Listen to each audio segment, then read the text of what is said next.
As always, freshman Representative Alexandria Ocasio-Cortez is getting a little bit of heat following the notion that there would be a list of moderate Democrats who would be primaried should they fall in line with the demands of Republicans. Now, she was interviewed about this because it caused so much chaos, right? And so a local New York news outlet interviewed her about this. And in the first clip, she's gonna explain the reasoning behind why Democrats need to be smarter and not fall for certain traps that are set by Republicans in Congress. Take a look.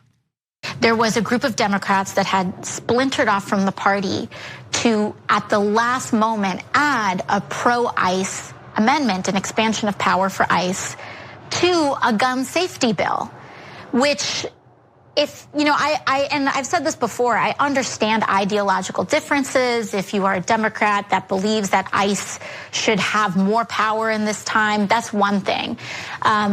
If you can lobby for that in committee, you can try to add that to the bill, but to use a Republican maneuver to add this poison pill, 5 minutes for the bill, and then the other 200 plus Democrats in the caucus have to decide 5 minutes before passage, do I choose between the gun safety community and these families or the immigrant community, when these are not two communities that are opposed? The fact that we're forced to choose between them, I thought was wrong.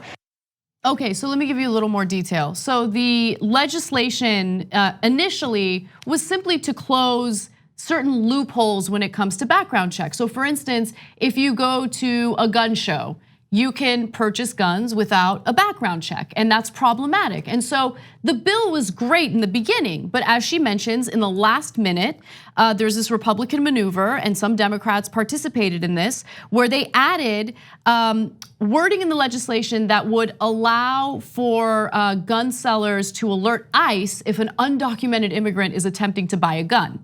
And so that's the issue here. And for the Democrats who took part in that, the idea is, no, this is unacceptable. We need to get real progressives to primary you in upcoming elections. Now, people lose their minds about that. And AOC elaborates on this in the next clip. But before we get to the next clip, do you want to jump in? Yeah, so I want you to understand there's three different issues here. One is the issue itself. I actually might not vote the same way that Ocasio-Cortez does on that issue.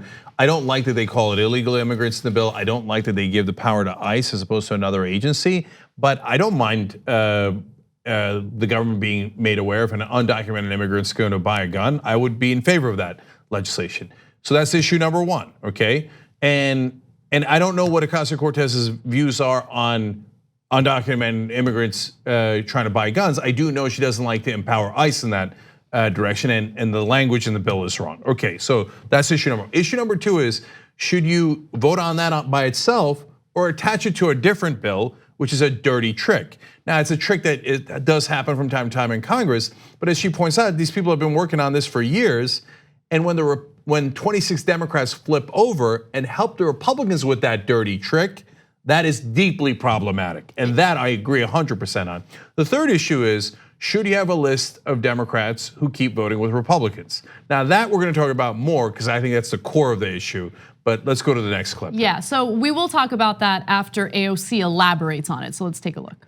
When I said you're making a list, what I'm saying is that you are, by separating yourselves out from the caucus, you have made a list in the vote count of the caucus Democrats that is susceptible to Republican manipulation, and frankly will be held accountable by progressive activists and advocates who say stop negotiating away the rights of immigrants for completely unrelated legislation. First of all, she's not telling you that she's making the list. She's telling you a list is going to exist.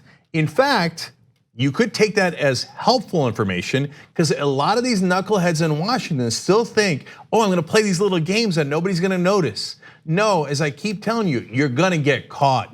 Okay, it's not the old days where TV protects you and never lets people know what you're up to. And a lot of the mainstream media, they go, oh, those are process issues, people don't care. No, people care deeply about guns, they care deeply about immigration, they care deeply about ICE, etc., right? And so now the internet will catch you. So she's saying, hey, look, you do with that information whatever you like, but if you think you're gonna vote with the Republicans and not have people notice you're wrong, somebody's gonna make a list. And those guys flip out on her. And this is in a caucus meeting, and it became, according to some reporters, a raucous caucus, which is a name I enjoy, okay? And they're like, how dare you? You know, some of us live in purple districts. Okay, then vote that way.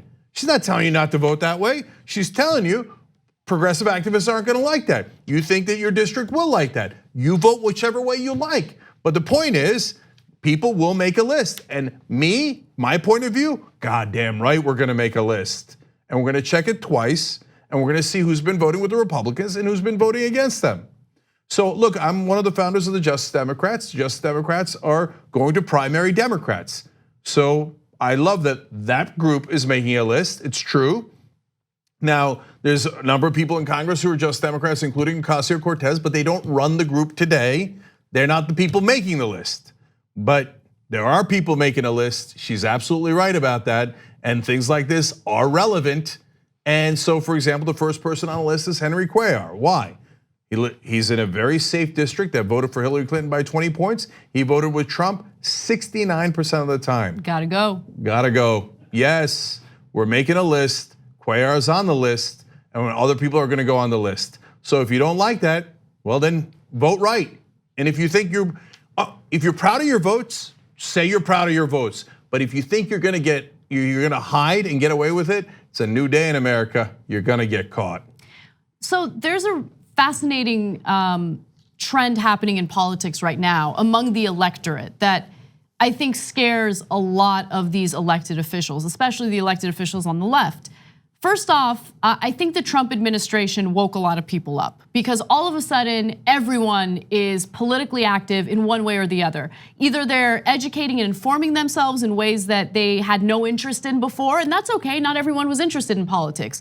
Because when things seem okay, comfortable, whatever, you don't want to spend your resources, your time focusing on politics. But now people are paying attention. And I think that there has been this trend of underestimating how much Americans know and how much they're paying attention. So it's a whole new animal now. Like there is unlimited information online and people are informing themselves. They're not relying on what they see on TV. They're fact checking for themselves. Yes, there's the abuse of fake news or whatever online, but I think generally speaking, people now more than ever want to know what their elected officials are up to. Are they representing them? And so here's my argument to Democrats like Cuellar. If you're representing your constituents, you have nothing to worry about. But clearly, if you're in a safe Democratic district that overwhelmingly supported Hillary Clinton, why are you voting along with Donald Trump? I mean, yeah, you should be worried if you're doing the wrong thing and you're turning your back on your voters. If I was in Congress, I wouldn't hide any of my votes. I'd be super proud of all my votes. If you're hiding votes, that means by definition, you got a problem. And we're gonna be the solution. So look, Crowley thought he wasn't gonna get caught. He got caught. And last thing on this, look at the privilege that these people in Democratic Party have. They think, well, I am an incumbent. I am owed this seat. How dare you question whether I should have this seat, okay? And Alexandria, you're part of the riffraff that's questioning it. She won in a primary. What's she supposed to do? Turn around and say, well, now that I'm in the club, I don't want any more primaries because like you guys, I'm just gonna protect my own ass. No, that would be wildly hypocritical. And so she's not gonna do that, but she's not the one making the list. We are. So justicedemocrats.com, we are coming. Like what you see? Click the subscribe button below and don't forget to ring the bell to never miss another video from the Young Turks.